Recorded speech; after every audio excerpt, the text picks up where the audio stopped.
Should have done it? Yeah. Yeah. Okay. That worked. Camera could look a little better, though. Let's see if we can't fix that.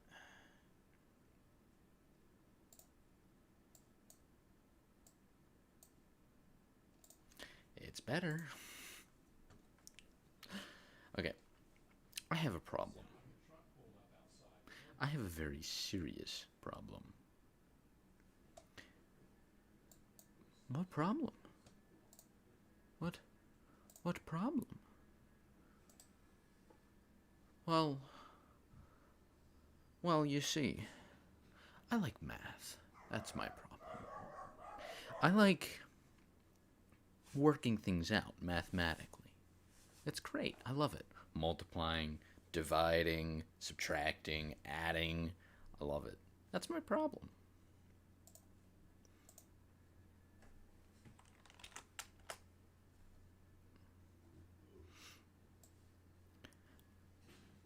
Why is that a problem, you wonder? I can hear you wondering it. It's not that surprising. I mean, on the surface, that doesn't seem like a problem. It's like, oh, okay, so you have a couple of careers you can look into, like, you know,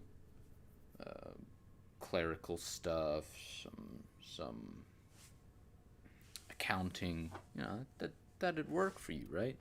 No, that's not exactly what I mean.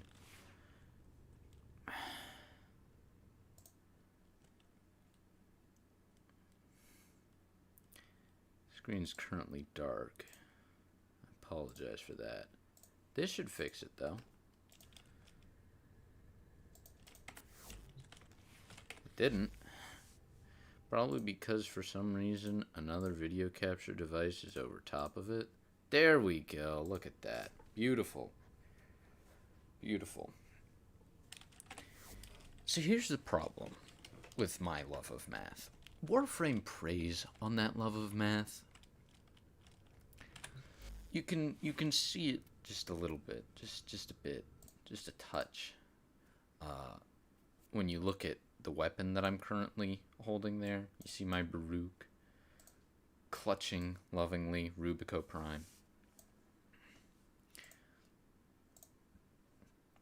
You know, it's a nice weapon, but mathematically speaking, it's a mess, in a good kind of way. I got over 100% critical chance with it. Easy peasy. That's great. That means I get guaranteed crits. I get my crits to be multiplied 8.4 times, which means that little total down there, total damage, and mind you, this isn't maxed out. I don't have all the mods in it that I would like to because I don't have enough room yet. But it adds up to, what's 792.9 times 8.4? Let's get that answer right now. Some of you are like screaming it at me, calling me slow. Whatever. 8.4 times 792.9. 6,660.36. That's a lot. But that's not as much as I can actually get it to. Because you see, it's over 100%. Which means that it also has a chance to get orange crits, which I think are times 8.4 again. But don't quote me on that, because I've never quite understood those. And of course I've got mods in to make it possible that they just get enhanced right off the bat. Because, let's be honest, why stop at 1 times critical? Let's go further beyond. But that's not what I'm here to talk about. You see, the other part of math is also quite visible in brrr here. Brrr is my favorite Warframe. And I wasn't sure that he should be for a long time because my criteria for favorite Warframe kind of varies between certain things.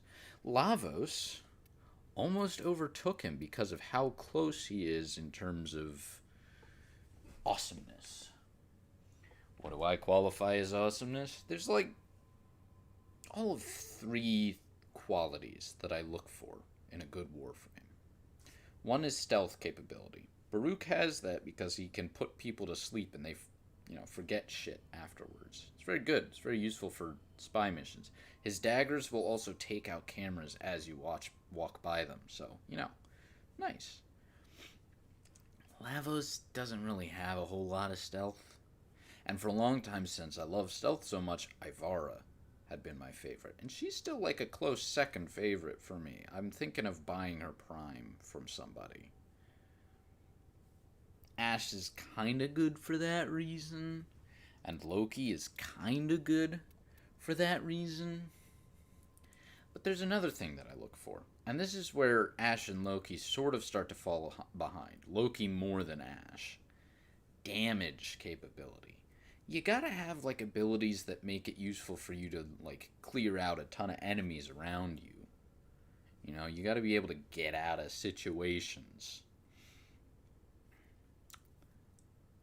Loki can't do that. I mean, he's got a bit of disarm, which is okay, but it doesn't actually kill the enemies. It's just a momentary distraction. For the most part, when you're running Loki, your actual damage is coming from the weapons you're holding, not the frame itself. Ashe can actually keep up fairly well when it comes to that department. He can fight back real good. He can kill. His ultimate literally has him perform finishers on enemies, which is great. In a similar department, Baruch is very good at that. His abilities, his first, third, and fourth abilities don't do all that much. He puts enemies to sleep. He completely avoids damage, but can't deal any damage. That's kind of a negative. And then his third ability has the daggers, which disarm people and deal a bit of damage to them.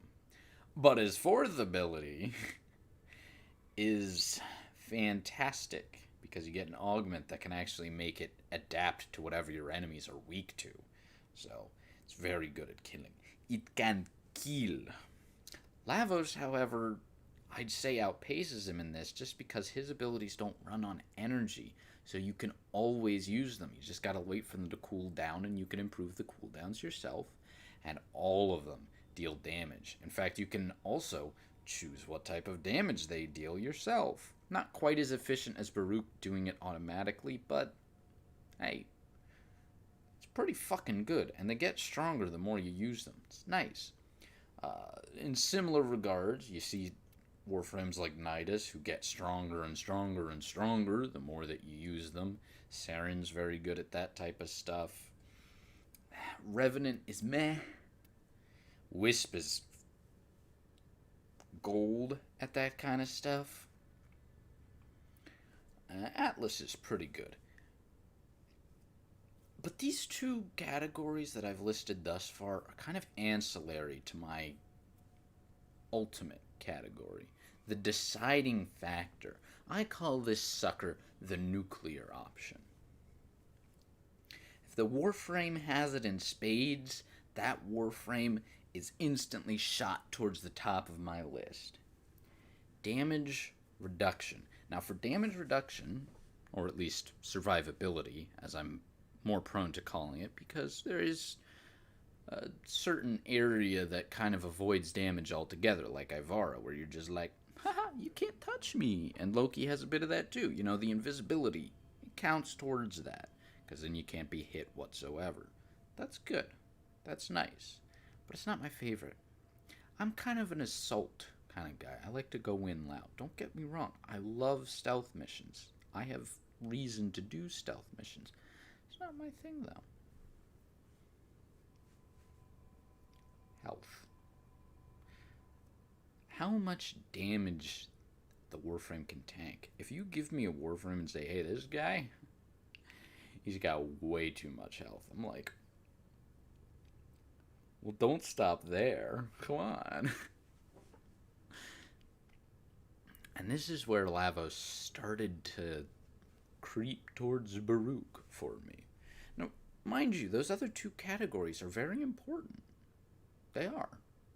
Which is what part of the reason why Baruch stays there at the pinnacle, even when other Warframes start to threaten him in this final, most important category. Now, here's the weird thing, though, right? If you look at his stats, what my stats for him are, his health and his shield add up to, what? a little over 1,100.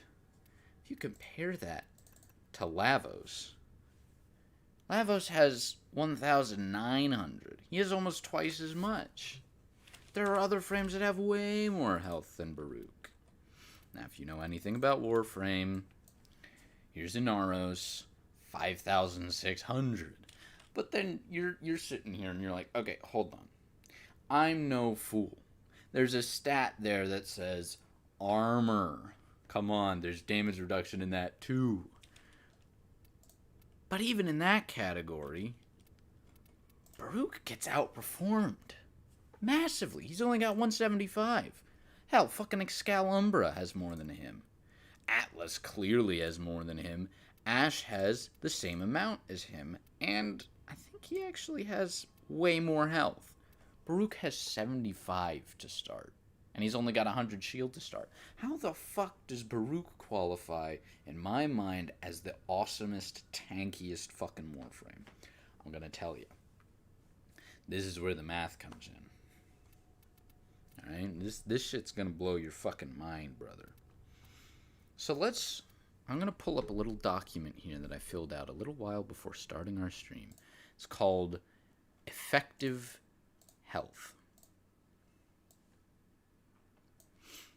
Now this is where I decided, you know what?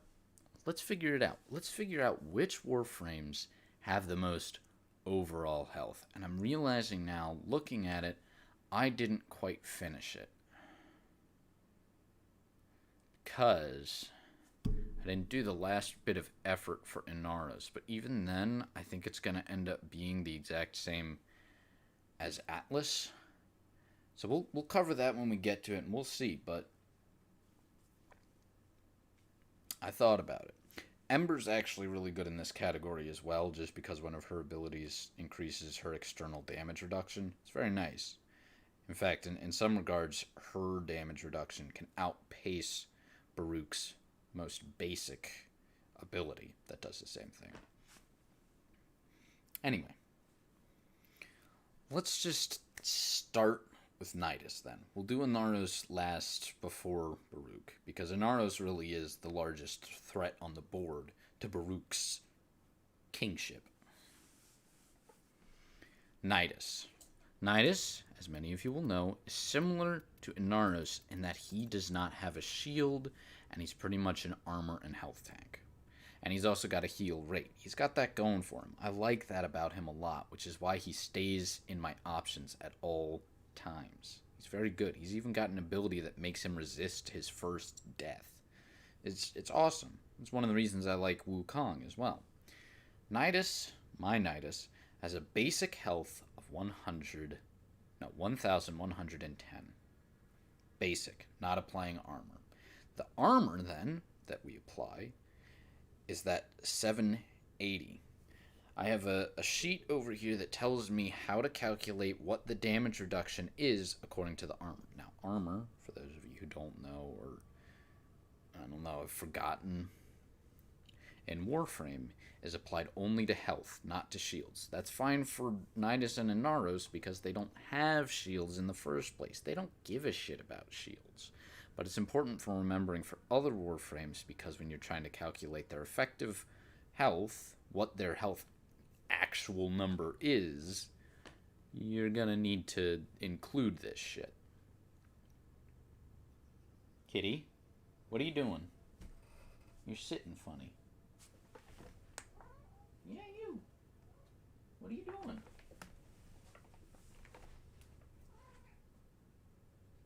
Huh?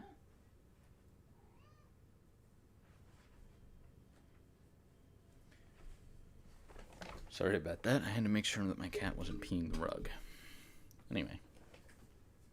Armor only applies to health. Doesn't apply to shields. In some regards, this changes. I think that it changes for Ember because her fancy armor, her ability armor, applies to shields, and so does Baruch's abilities, but we'll get back to that. Nidus's armor of 780 comes out to 72.2% damage reduction, meaning when an enemy does damage to his health, say he did 100 damage to his health, that number would be reduced by 72.2. So then you'd end up with 28-ish. A little bit under 28 if it were 100. That's really good. The way that you can calculate that into his effective health is saying, well, if only 28%-ish of his health or of incoming damage actually gets applied, then however many times 28 fits into 100 is how much larger his health is. It's a complicated process, but it works. For example, if the damage reduction is 50%, 50 goes into 102 times, multiply their health by 2. This makes sense because all the damage going in will have to apply twice as often to deal as much as it normally would because it's cut in half. Likewise, 75%. 25, the remainder of 75 out of 100, goes into 100 4 times. The damage going into their health is 1/4 times 1/4. Times 4. It'll finally equal what it should have been in the first place. So their health is multiplied by 4. Nidus is about 4 times as much. I have the exact total here. 3,992 is his actual effective health. Awesome. That one was easy, though, because he's pure health. Next, we're going to move on to something that sort of exemplifies where that gets difficult. And this is a special case. Revenant. I'm going to pull out my Revenant for you guys to take a gander at. Here he is. You'll notice that instead of having a lot of health, he's got a massive shield. We didn't have to deal with shield that first time. So, the way that I calculate it is health applied to armor plus shields. That becomes their effective health. Obviously, their shields can regenerate between getting hit, but let's say someone hits you with enough to knock out your shields and just keep plowing through. They just don't stop shooting at you, so your shields never get the chance to regenerate. How much damage would they have to deal to you to kill you? Let's find out. His armor, 125. His health, 480. So, the damage reduction from that armor is 29.4%. That's not a lot. In fact, it's so much not a lot that it's not even 1,000 when multiplied. Obviously, 480 isn't even 500, and we aren't even multiplying it by 2. It's not much. In total, you come out to about 2,750 effective health. Now, of course, since it's primarily shield, there's a lot of regeneration in there. There is. You get something out of that. But it's meh. At the end of the day, it's meh. Let's move on. I'm going to see if I can't go from bottom to top from here on out. In which case, we're going to go to Oberon. Oberon is the massive disappointment as far as I'm concerned. I love Oberon. He's legitimately one of my favorites if he had the stats to keep up. Here's the thing. He's a massive healer as far as I'm concerned. He can heal allies, himself. He can do massive debuffs to enemies. He can cause panic. He's great. He's perfect. He's got abilities for damage, healing, and crowd control. But the thing is, his stats just don't keep up. Now, mind you, his effective health is going to add up to more than Revenant's because it's more health than shield. But again, Revenant having shield means that it regenerates super quickly, whereas with Oberon, you usually have to activate abilities if you want it to regen consistently. It's a shame, but it's the truth. Now, in Oberon, we have a very special case. Because, and this is going to show you a bit more of that math, I've got a mod in that increases his maximum health. It says plus 90%, but that's not entirely true. That actually only applies to what his max health is before any other mods. I don't know why they went with that. I don't know if it's a bug that they just haven't patched. I got no clue. But his basic health before mods is 375, so I take 90% of that and add it to the health, and then I apply the armor to both. Okay? So, 925 plus 90% of 375 times whatever the reduced damage percentage is. His damage reduction from armor is 61.1%. That's pretty good. That's a little over double. Actually, it's approaching 3 times as much, because 3 times as much would be at 66.6. Plus 300 shields, your total is 3,546. That's already less than what Nidus gave us. Granted, Oberon can heal himself faster than Nidus can, but at the same time, 300 of that is doshed away to shields anyway. And again, it's more than Revenant, but Revenant has those massive shields which regenerate super quick, and he can provide himself with overshields to make them larger. Obviously, everyone can get overshields though, so I don't take that into account very often. The only time I would start to is when you get to Harrow, who actually massively buffs his own overshield limit. That's special case, but I don't have him on PC, so we're going to ignore that case for the time being. Oberon. I fucking love the idea of him, but he just can't compete when it comes to taking damage, which is exactly how I want to use him. I want to use him as a tank that can heal itself. Doesn't work so well. In fact, I should mention, very few of the Warframes that are great tanks, with some exceptions, can heal themselves very well. Healing it yourself is unfortunately a trait that I think is applied to supports rather than tanks in Warframe, which makes sense, but Jesus Christ. Now mind you, again, Nidus heals himself already. He's got another ability that can heal himself. And, of course, he's got a pretty sizable health pool. More than Oberon. Then you come to Inaros, who's, well, we'll get to him, and we'll talk about why he's a special case. Next, we're going to move on up again. It looks like this time we're going on to Saren. Yeah. Saren. Interesting case, this one. She's more of a DPS than anything in my mind, but her effective health is larger than Oberon's. We've got 630 armor, 1,150 health, which was more than I could get on Oberon, and 920 shield. That's a nice starting number, even before I start applying armor. And I've got Regenerative Molt in there so that she can heal herself, but only by a set amount. It doesn't scale nicely. It's not a set rate that you just keep. You gotta keep casting it if you want to get the full effect and heal all the way. And it takes time. But it's still healing, so I accept it and I enjoy it. Now, Saren's armor damage reduction adds up to 67.7%, so we should expect it to be somewhere a little over 3 times as much. We end up with, and this, mind you, is taking in the addition of the shield of 920, 4,480. That's not that much better than the ones that we've spoken about so far. It's definitely better than Oberon, it's definitely better than Nidus, but Nidus is a much more effective self-healer, considering he has a natural heal rate. Mind you, with Regenerative Molt, Saren can outpace him, but for a limited time and a limited number of times. She's got to have the energy to do it.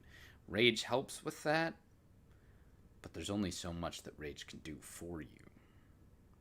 If your energy consumption outpaces your health loss, Rage doesn't help.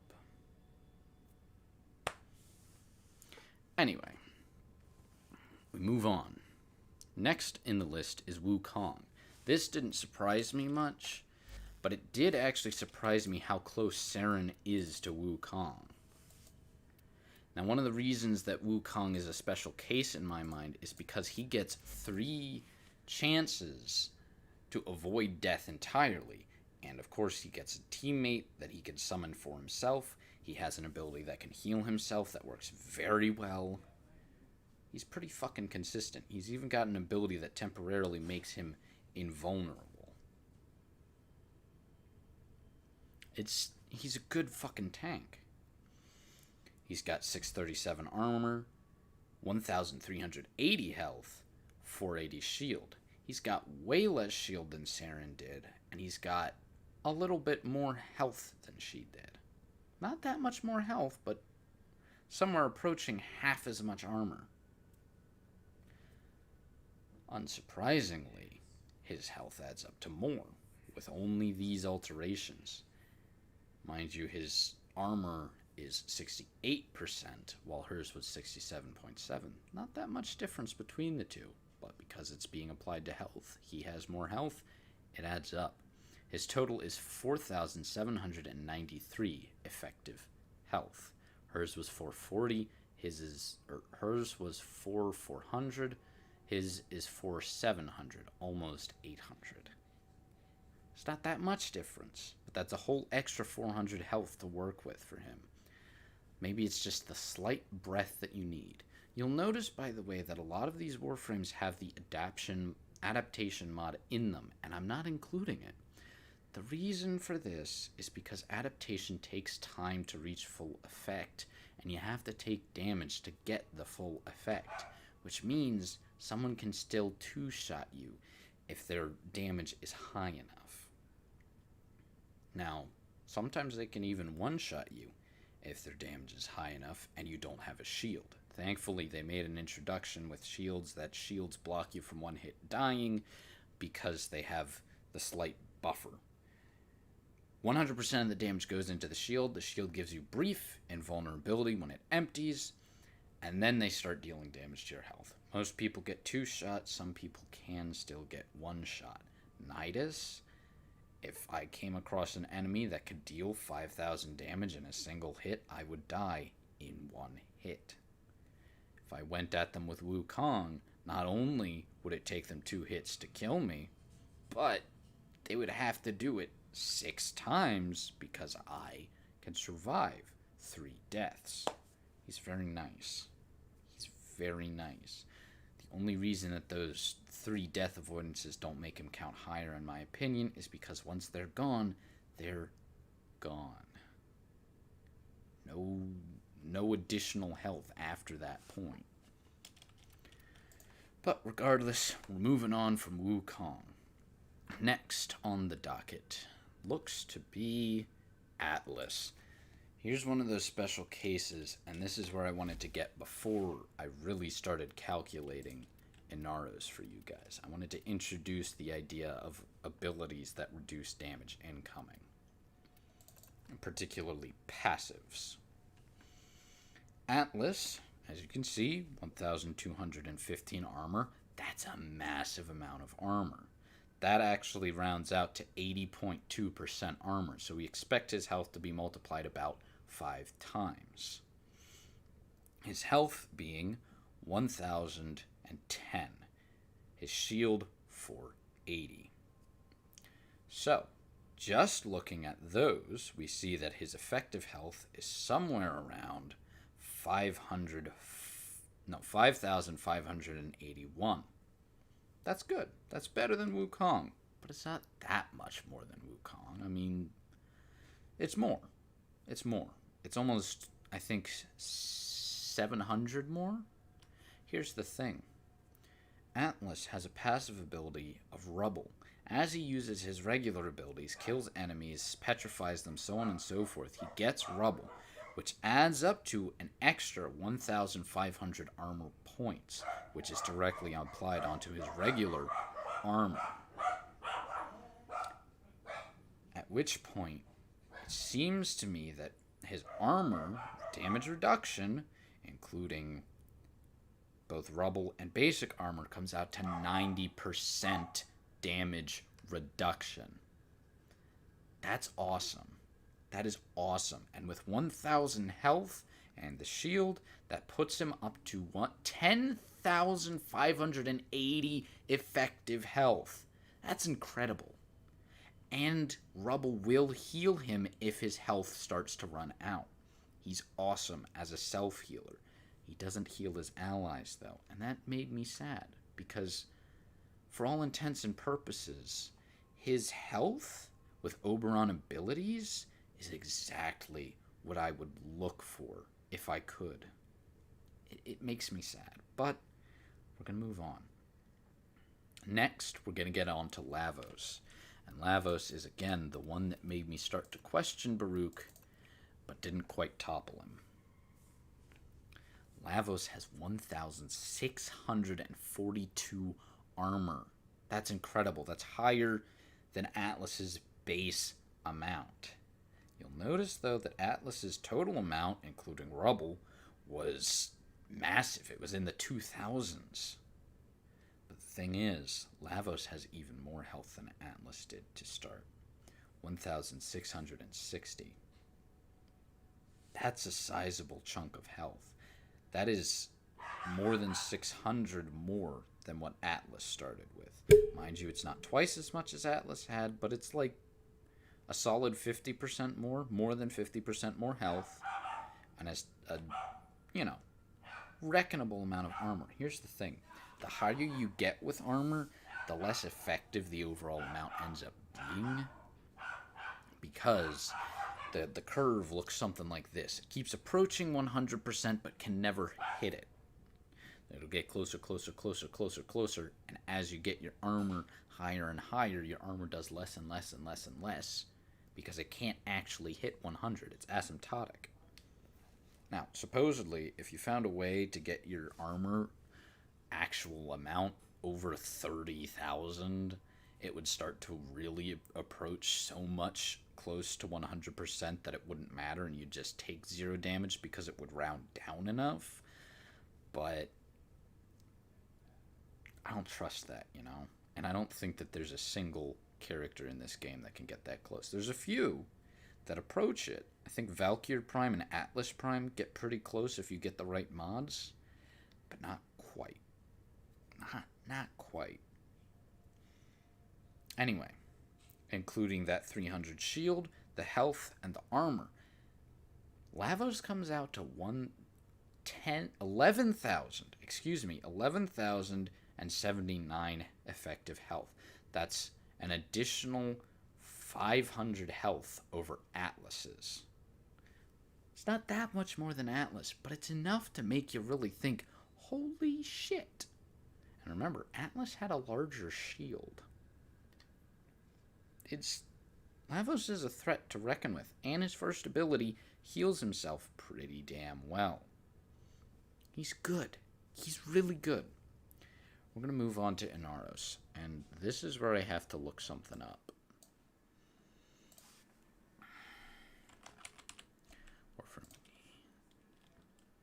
Because you see, Inaros, I'll even draw him up so that you guys can just take a quick gander at what his health looks like.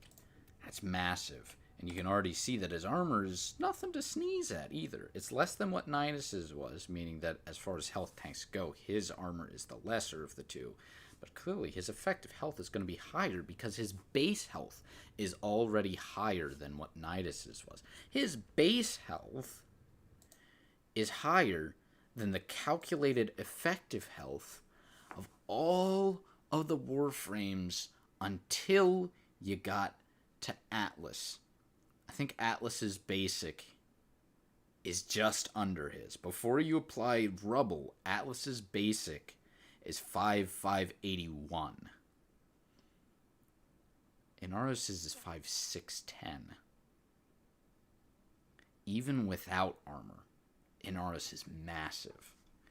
And there's even more armor than you see there. I'm going to go ahead and tell you right now, the total before we apply any abilities or anything, of Inaros' armor, his effective health is 18,214. That's already nearly twice as much as Atlas, and it's like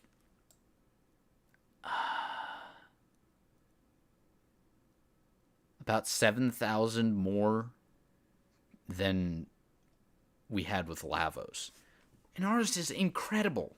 It's fucking incredible. Now we're going to apply his abilities. He has one specific ability, and mind you, a lot of his abilities can be used to heal himself. So he has the self-healing that you're looking for when it comes to that stuff. And there is a prime of Inaros, but I don't possess Inaros Prime. I've been thinking about it, but I have to not.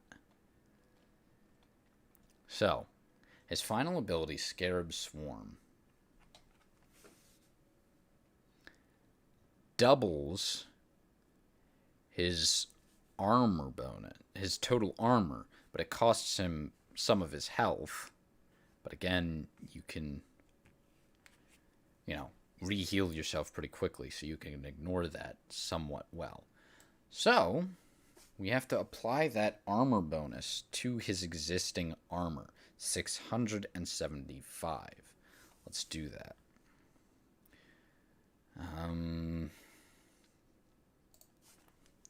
100, no. 675 plus 675 is 1350.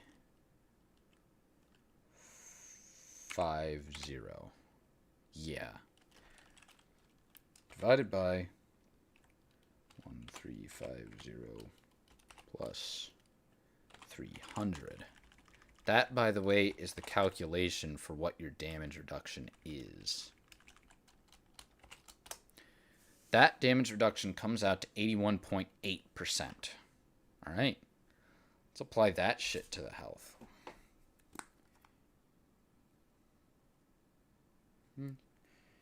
81 point... Nope, that's... You did the... 81.8 equals that. Times his base health, 5610. 30,824. I'm going to add that to this list.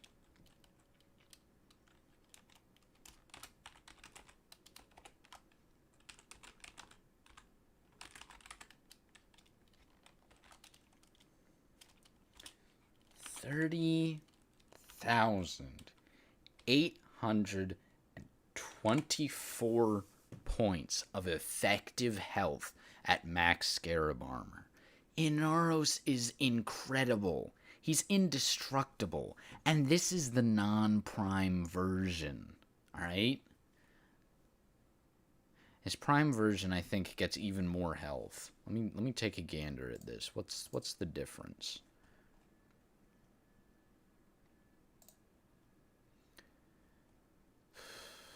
Higher health, energy, and sprint speed. So he gets higher base health, meaning that this number shoots up even higher. His basic health turns to 2,300 at rank 30, whereas the basic has it sit at 2,200. So it's 100 extra health to work with. It's pretty fucking big. That's a massive health pool. But in spite of all of that, I still choose Baruch, and here's why.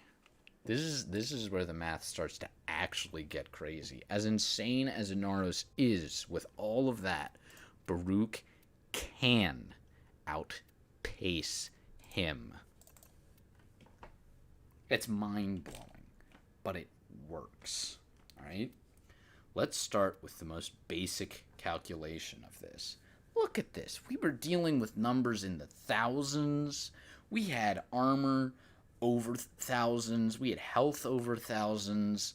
And we've got neither of those on this guy. We've got 367 armor. We've got 690 health. 69, funny number. We've got 480 shield. That's fucking nothing, dude. At basic appearance, Baruch's effective health comes out to a piddly 2,013. That's puny. That's the smallest we've seen yet. That's a little bit under Revenant. Revenant has about 700 more at this point. Revenant, the guy who's whole boasting point was his shields. Obviously, there's also Hildren, who's way better than Revenant in that regard, but she has such a small health pool that you actually have to worry about getting poisoned a lot. Now, mind you, when she has overshield, she's immune to poison and so on and so forth. It's very nice, but, you gotta keep using her abilities to really keep it stocked up. It's difficult. She's nice, though. I have her on Switch. She's very impressive. Brrr outpaces everyone. Alright? Because you see, Brrr has an ability called Restraint. And this is the first tier. This is where it slightly gets impressive. Restraint, when fully drained, after using his abilities up a ton, gives you 50% damage reduction total. Alright? Now remember, that effective health that I just gave you, the 2013, that includes his shield. And at this point, we can include his shield in the calculations because his abilities don't say armor. Okay? For Inaros and Atlas, when you calculated those special ability improvements, they applied directly to armor and therefore health only. Brrr gets to apply to both. So, when we apply this 50% damage reduction, including Restraint, we get his health improved up to 4,026. Hey, that's pretty good. Now he's starting to keep up a little bit. He's better than Oberon at this point. He doesn't have healing abilities, I should mention, but you can sort of trick it out by getting either a melee weapon with healing and stuff in it or applying healing to his Desert Wind in the form of heavy attacks, because then you can just spam heavy attacks to get your health back. It's rough, though. I plan on subsuming a Warframe with a healing ability over in the Thang, and then replacing his Lull ability in my Assault build, just so that he can heal a bit more self-sufficiently rather than being reliant on an outside source. Anyway, that's all well and good. We've got 4,000. And ordinarily I'd say, you know what? That's good enough. That's fine. But Inaros was at 30,000, man. That's not good enough. Come on, man. We're in good luck. Brrr has some other abilities to apply his reduction with. Now this is where it gets a little bit difficult to calculate, because next we're going to apply either Serene Storm or his daggers. Now these two are impermanent to some degree. Serene Storm lasts as long as you don't have a full restraint meter. Problem being, it slowly refills that restraint meter, reducing your 50% damage reduction. But as long as you keep using other abilities, you can sort of keep your damage reduction from restraint towards 50, somewhere in the 48 range. So I'm going to start saying less than.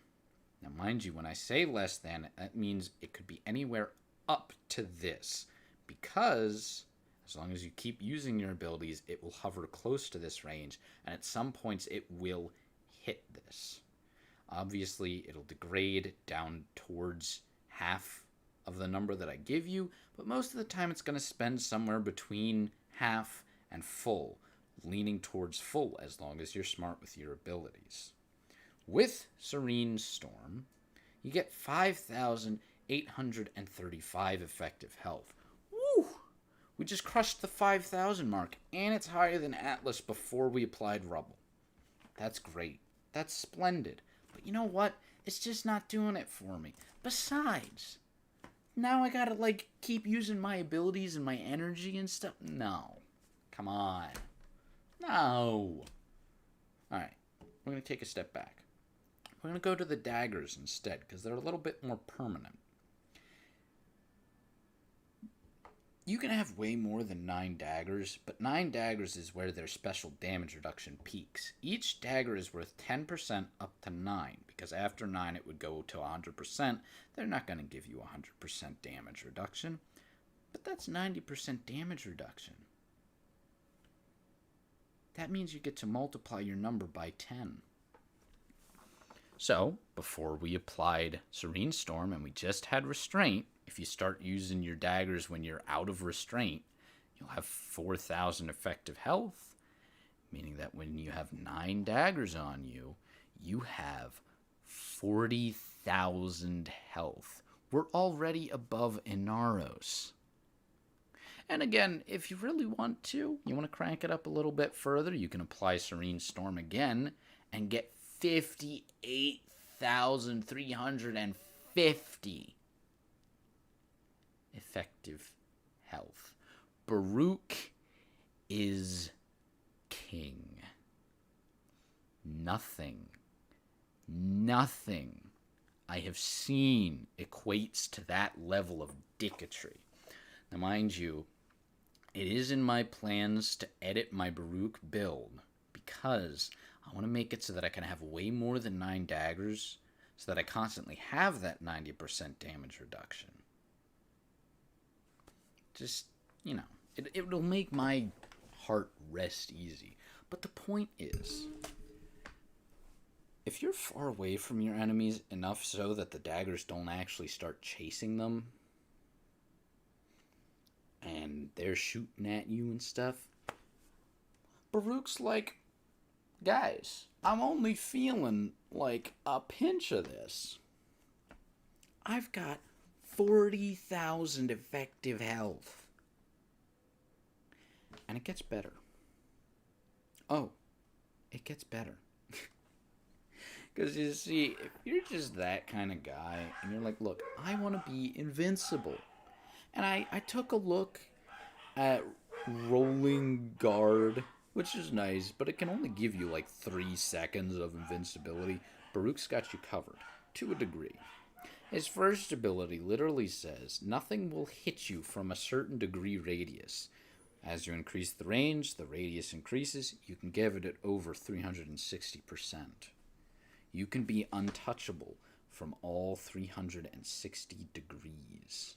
Now, obviously, there's some drawbacks to this because it's going to pull your energy, and it doesn't apply to area of effect. So if you walk into a gas cloud, you're still going to have to breathe. You can't just dodge the gas. And if somebody throws a grenade at you, you're not going to somehow dodge the blast while you're in the middle of it. So watch out for that. But still, Baruch is literally the king of untouchable. This guy is invincible. The only reason that Lavos, rather than Inaros, started to overtake him for me mentally is because Lavos doesn't use energy for his abilities, meaning that if you come across an energy leech or the like, Lavos can keep going while Baruch is sort of stuck with whatever he's still got. Or still, obviously, nullifiers can fuck up abilities, but that applies to everyone. So, meh. Not to mention the fact that, Baruch's Serene Storm can actually hit nullifier bubbles. Thank fuck. So really the only enemies that you have to switch to something else for are the arbitration drones. I hate those fuckers. They're annoying. I hate infestation arbitrations particularly. Ugh, annoying little buggers. But it's within my plans right now to make a certain alteration to Baruch to crank up the intensity of his abilities, because that means that Serene Storm's going to give me 1% extra damage reduction and more damage. It's not actually all that much. 30% plus or 24% plus. It's not great. I could also go with a Carnus Carapace in there somewhere, but I have a hard time thinking that I'm going to want that over anything that's already in here. You know what I mean? I can't think of one of these mods that I would want to live without. Especially considering that this one doesn't give nearly enough to really justify it. Something to think about.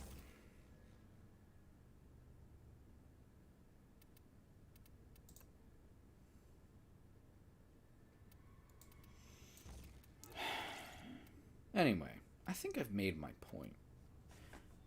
Brrr is the tank. He's a very unconventional tank, and he's a very dependent tank.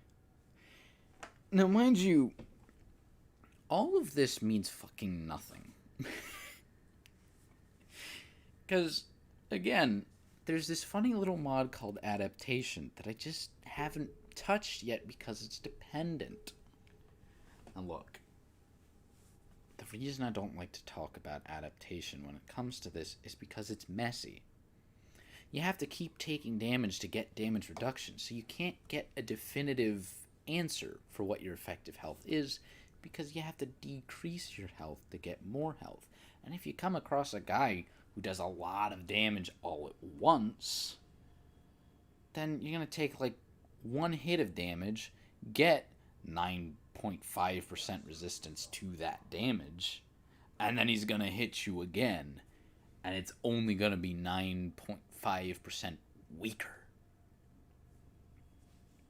It's difficult.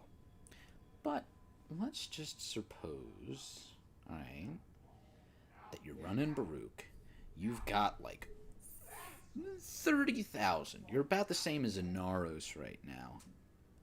And somebody's like, I shoot you.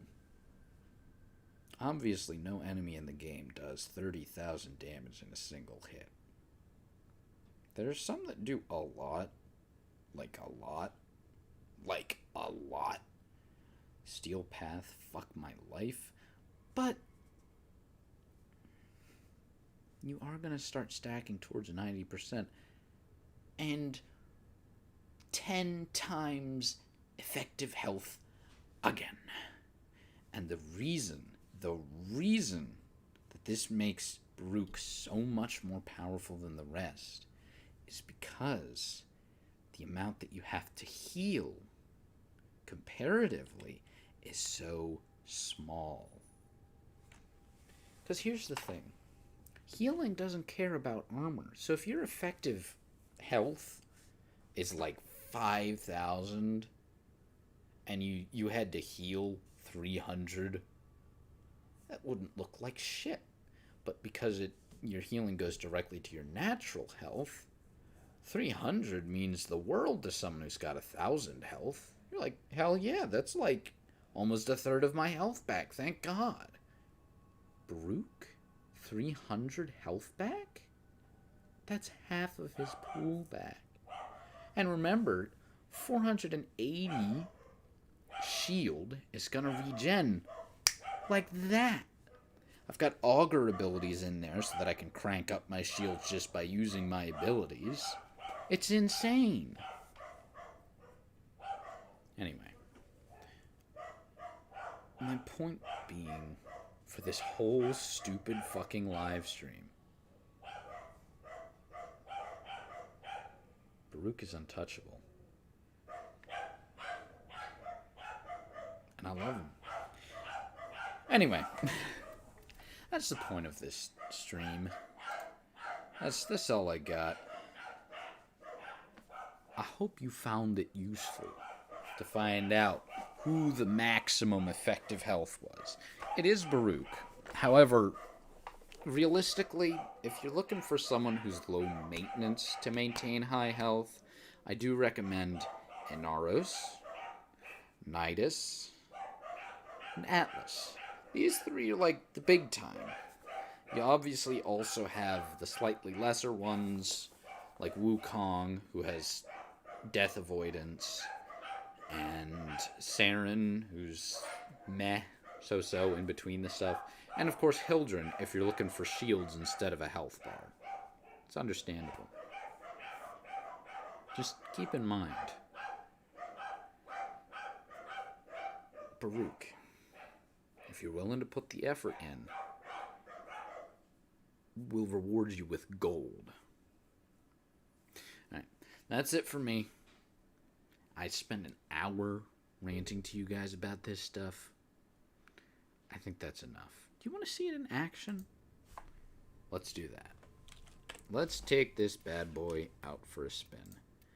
I'm gonna replace my sidearm with something that can actually keep up because we're going to the steel path.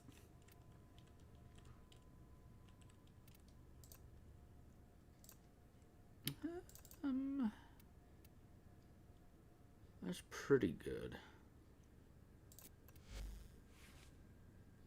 I do have to crank this up when I get a chance. Pathogen rounds, no. I'm going for heat instead because look at that, more damage. Ho ho. Ooh, galvanized crosshairs. I do like that. Projectile speed, fire rate cranked. Good, good, good. This looks good. The appearance doesn't look great. That's kind of better.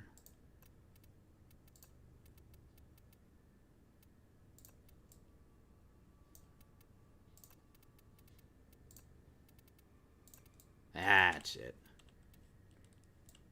Got our Healy McFeely stick.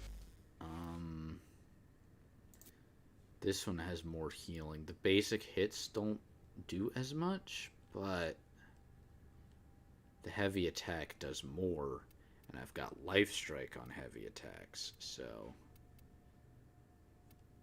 also we're gonna ignore the frenzied combos one. We're gonna instead go for decisive judgment because that one has consistently proven to be a bit more manageable. I'm gonna stick with Rubico though, just so I can make a side note of how much I love this fucking sniper. And we're just gonna go and do some Steel Path shit on Mars. Got defense and mobile defense. I do not feel like doing those without allies. I can protect myself, not so much when it comes to defense objectives. It's kind of gray area for me.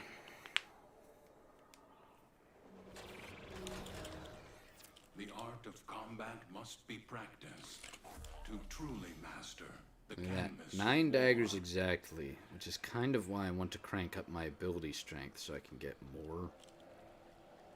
But for the time being, it works.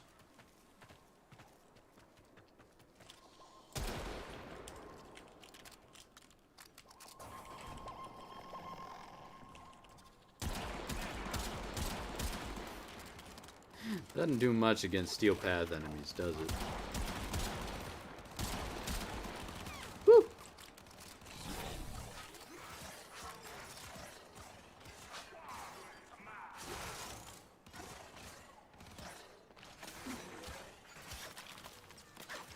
What's the matter, boys? Can't get it up?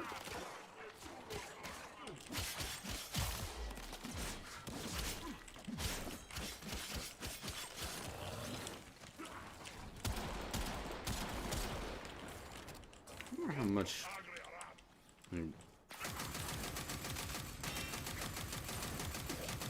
It's not really comparable, is it?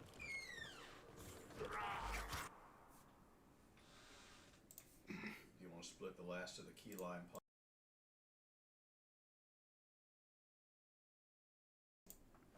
You have trash.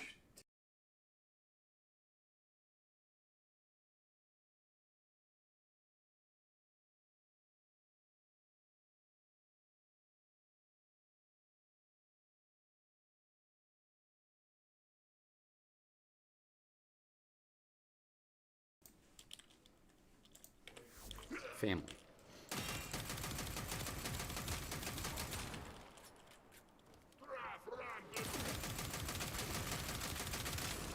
Whew.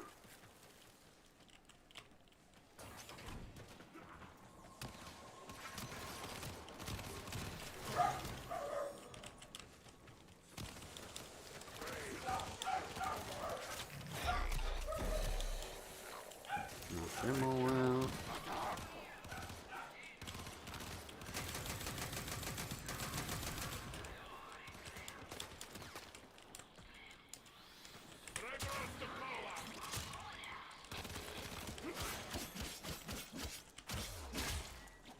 Up.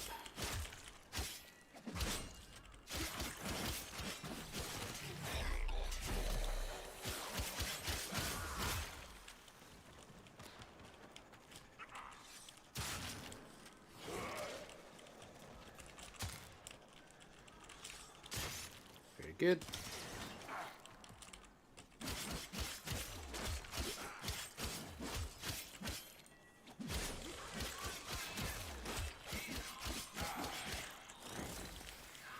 Wonderful.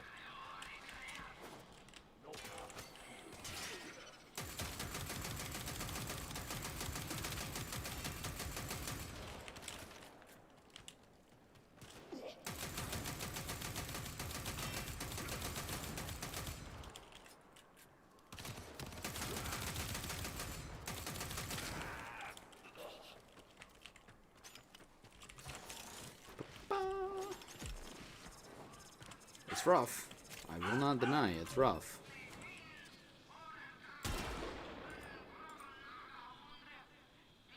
You see that though? Like they're perfect examples of what I'm talking about. They have 250% more health, 250% more armor. And this is what it's like to fucking fight them.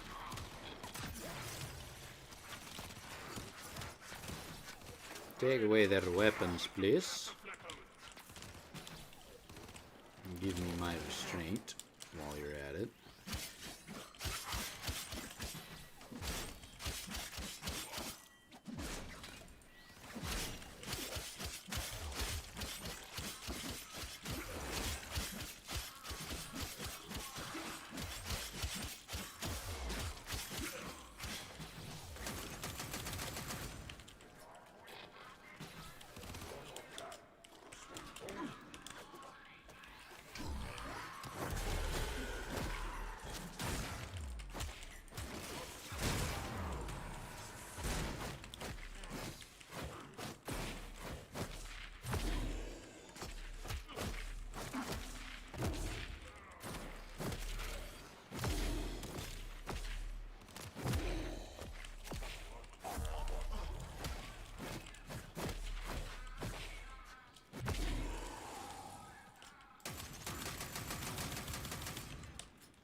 Goodbye.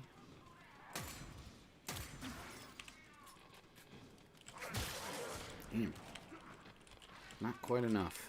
Very lame.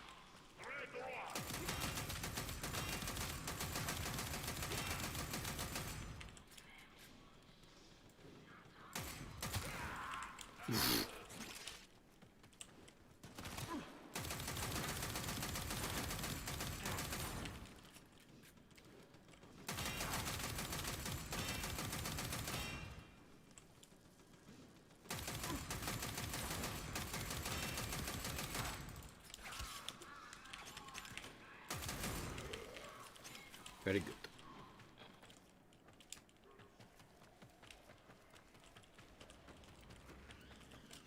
God, I normally wouldn't even think of entering a Steel Path mission with a character below 1,000 health. Below 500 shields, with the exception of an Arosonitis. Obviously. You can write exceptions about those two all day. Such fucking unusual cases. Damn it, you slid under him instead of hitting him.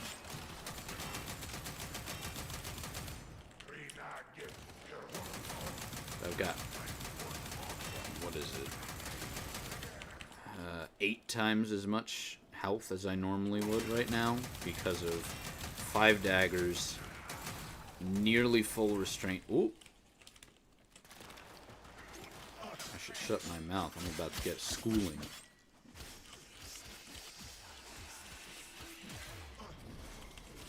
Yep. Where are you at? There you are. Excuse me, I'm trying to do other shit here. Oh.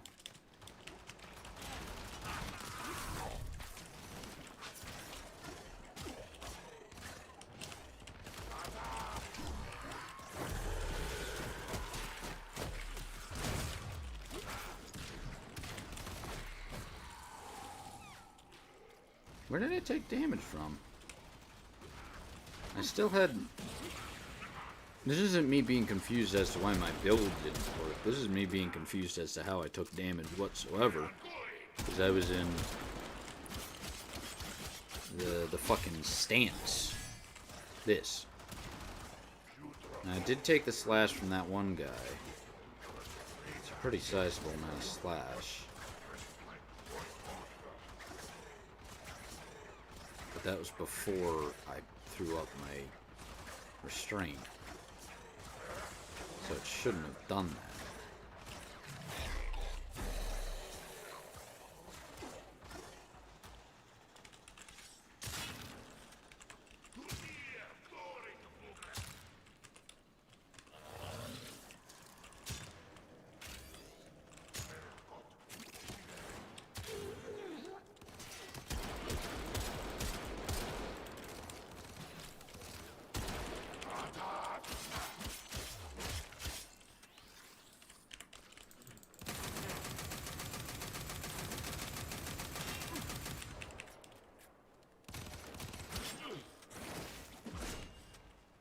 Okay.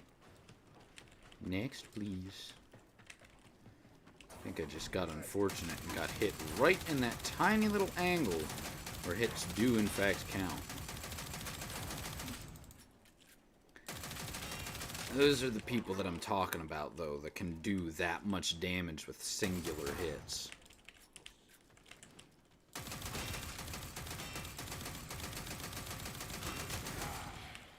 Magic. Don't touch me.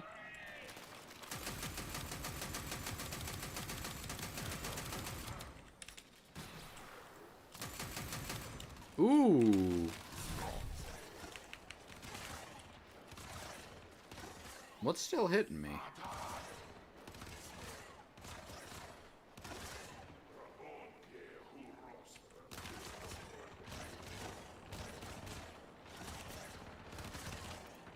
Give me that.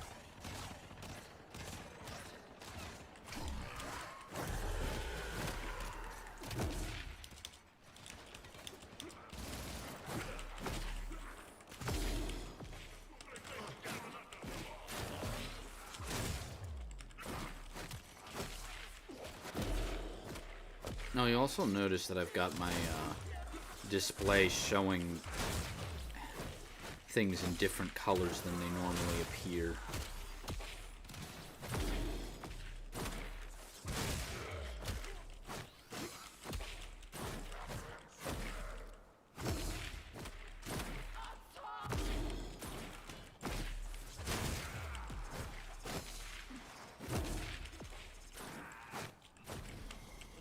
Oh, look, they're doing it again already.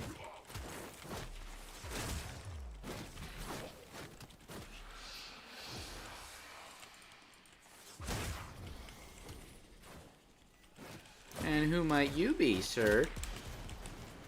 Burn.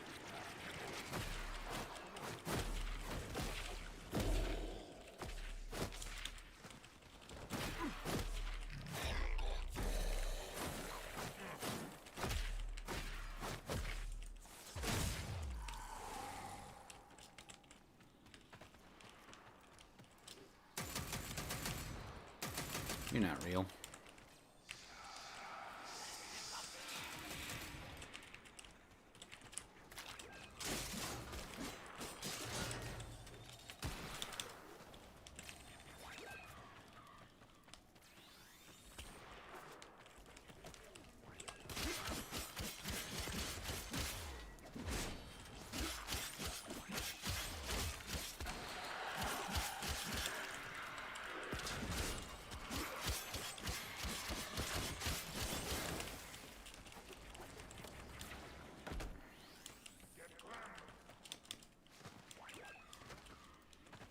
No.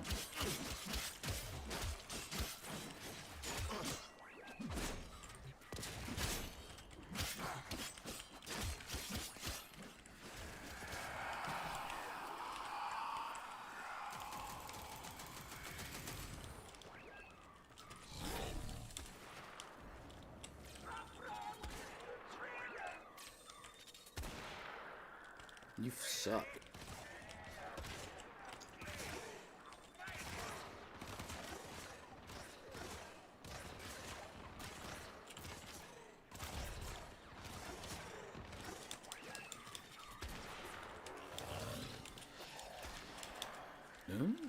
Excuse me? Oh, that was a mag ability. Huh.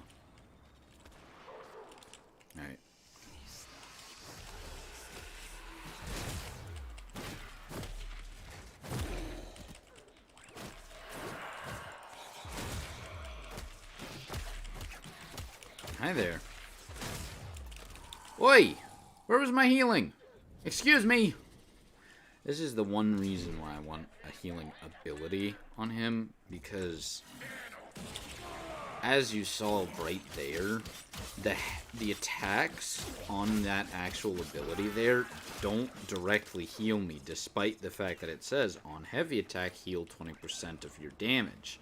Because the heavy attack itself is just the strike. It doesn't include the additive damage blast that comes out thereafter. It's really fucking annoying.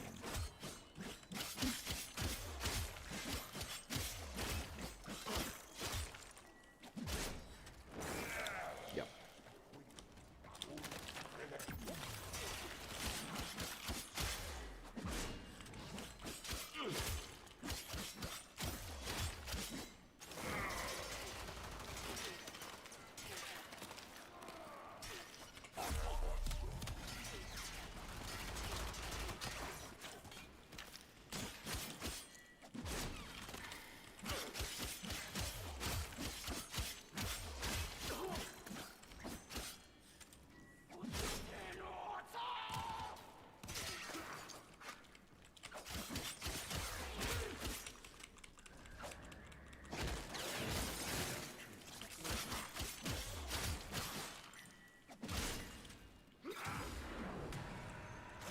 So long.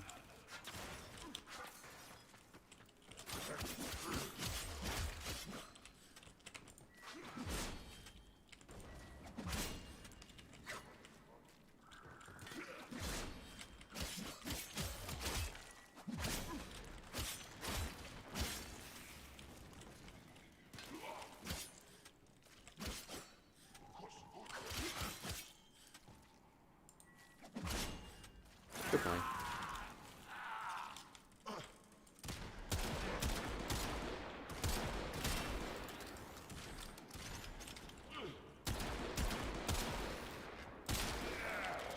Ta-da!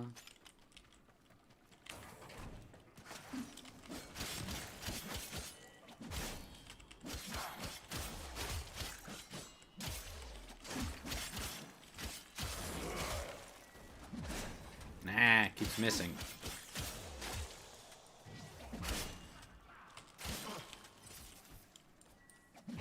See, I need one that doesn't push you forward during its...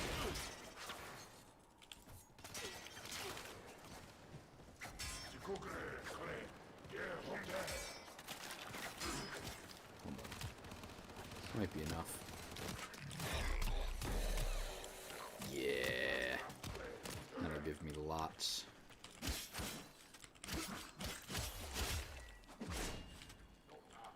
See what I mean? Like, guy's directly in front of me. I want to heavy attack him. It's like, no. You're going 5 miles away, lad. Oh, sending another one. I'd really like to have rooms cleared before these guys show up, but evidently that's not in the options.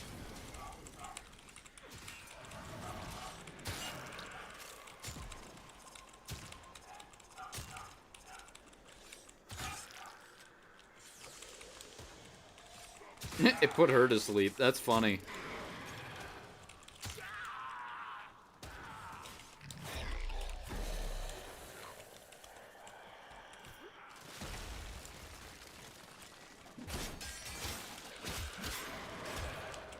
Yeah, you want to have a little samurai duel, friend?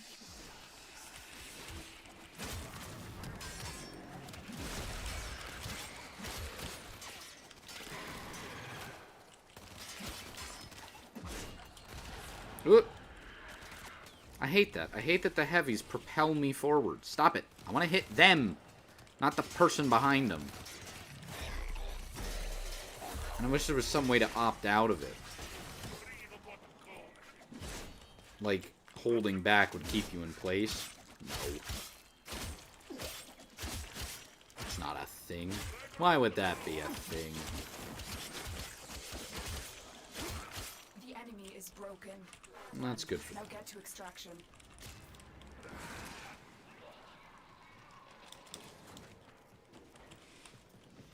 I had to figure out a solution for that.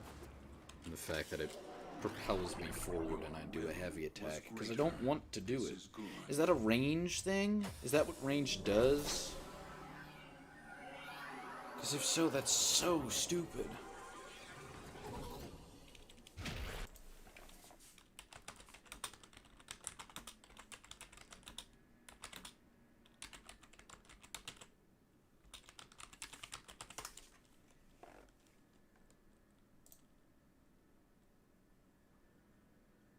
When was this? 2019.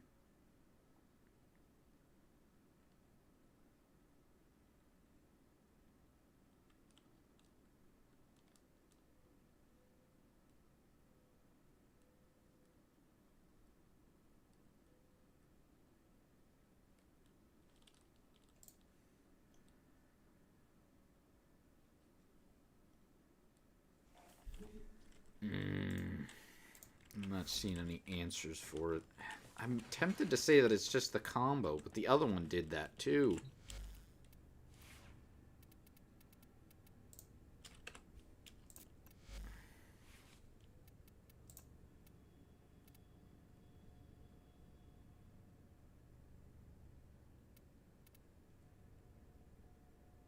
We'll try it. We'll try it again. But seriously, I need something that heals. But to get an ability that heals, I need to get Helminth all cranked up. And in order to get Helminth, you gotta rank up a shit ton with the fucking Entrati. And in order to rank up with the Entrati, you gotta do a lot of work in Deimos. And I'm honestly already starting to get sick of Deimos. Because here's the thing, right? The grind you're used to with the regular missions, but when it comes to the open worlds, they make you do like 3 times as much so that you see way more of this larger mission area. And it's just, at the end of the day, I'm done. I'm done. It carries my worst, or at least my least favorite part about mobile defense missions, where most missions it's like get to location, do a couple things here or around here, get out. Or if it's an exterminate mission, it's just go through the entire level and do things through and through. But with mobile defense and with open world missions, it's get out, go to a place and do stuff. Go somewhere halfway across the map, do stuff. Go to somewhere else halfway across the map, do stuff. It's stop and start and stop and start. And to my mind, that's like naturally fighting the inertia of the experience. It's like, oh, I'm moving. Okay. Stop. Alright, but I'm here and I'm doing things. Alright, we're stopped. Now get moving again. And it just takes time. Oh, well. Look, I love the open worlds. I do. But I feel like running around and doing missions, as opposed to finding missions because you ran around, it doesn't quite compare properly. It's got to be like atmospheric type of stuff. That was one of my favorite things about the first open world, which even now I don't like touching, where it's just, oh, hey, Tenno, there's a mission nearby. If you go over here, you can start it. But even then, it would then again turn into, all right, go to this location and do the stuff. Go to this location and do the stuff. It's just... And part of the reason for that is the fact that the open world can't do what Destiny does with all of its open worlds, where you get to location and then you dive through the location and do things.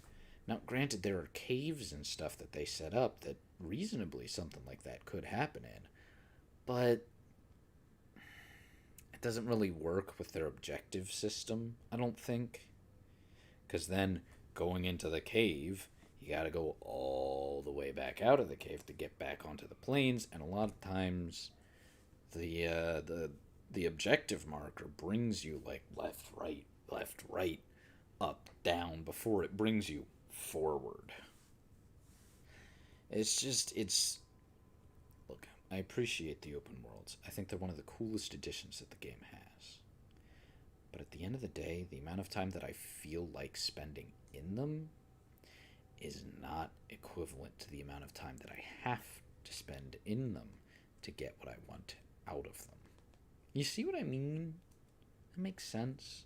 I understand that it's a long-standing game and you're expected to have the time to do all of this stuff because you're spreading it out and taking your time with it, but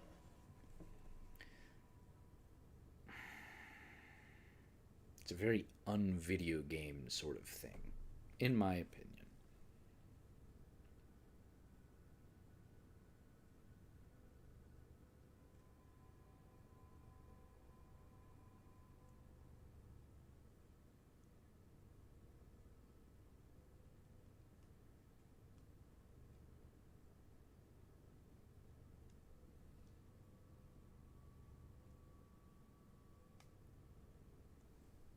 Anyway, this was my attempt to show you the strength of Baruch and his awesome health. I mean, you saw, until it came to the actual acolytes, I kept up in those Steel Path missions. The biggest issue was my ability to deal damage, which is somewhat limited by the actual enemy spawn rate in Steel Path missions.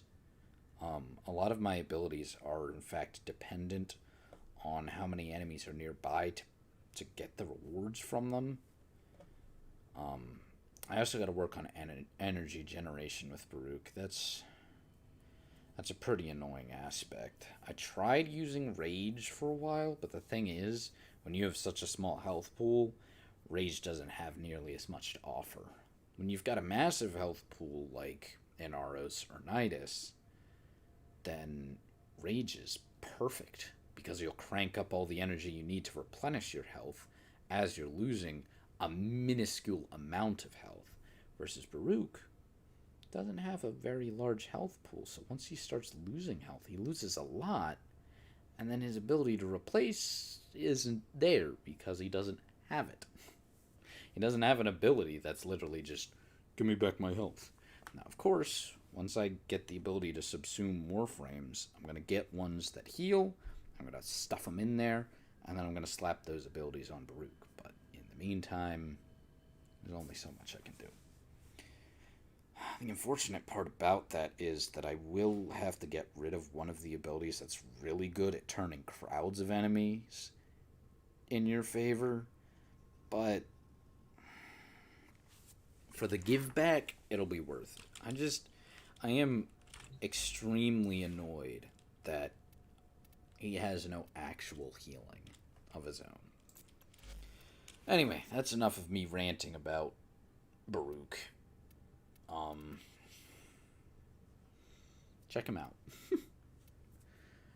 I'm gonna leave things here because I'm more or less mentally done with Warframe for today. I've been playing it for a while, and I'm done. Anyway, hope you guys enjoyed. Goodbye and good luck. Bye-bye.